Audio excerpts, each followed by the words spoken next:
In this guide, I'm going to show you how you can reset your keyboard if it's not working on Windows 10 or Windows 11 PC or laptop. Before we do get into this guide, make sure to like the video and subscribe to the channel with all notifications on. It really does help with the channel and lets us know that you want more content like this. We'd greatly appreciate it, and if at any point throughout this guide you did have any questions, just ask them down in the comment section below and we could help you out further. I'm going to be doing my best to reply to every single comment down there, but before you do reset anything, there's one super important to set. And that is the filter keys. You need to make sure that this is turned on. To do this, just hit the start button or the Windows button. And then from here, go ahead and go up to settings. Once you're in settings, go ahead and find accessibility on here, selected. And then in this accessibility option, you need to go to the keyboard tab. So scroll down a little bit. You're going to see keyboard. Open that up, find filters keys. And if it is turned on, go ahead and switch it off. You can also disable the shortcut if you don't accidentally turn it on again, but after turning it off, test your keyboard. If it still isn't working, move to the next reset option, which is going to be in Device Manager. So go ahead and open up Device Manager just by either searching for it,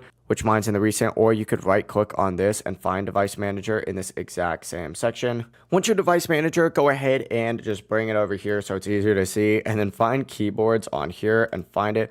Open it up, find your keyboard device, and I have a lot of them, but essentially just right click on it, hit update driver, hit search automatically for drivers, and then just see if there's anything on here. If there's no update, what you're going to want to do is back out, right click on here, and hit uninstall device. From here, close out of this, go down to the Windows Start button again, select it, hit the power button, and hit restart. And when you restart, go ahead and either plug your keyboard back in, or if it's like a manual keyboard that's already built into the computer, simply go ahead and load in and it should automatically detect it. If you guys did have any questions, just ask them down in the comment section below and we can help you out further. I'm going to be doing my best to reply to every single comment down there. Before you do leave this guide though, make sure to like the video and subscribe to the channel with all notifications on. It really does help us out. Let's know that you want more content like this. We'd greatly appreciate it. Have a great rest of your day though.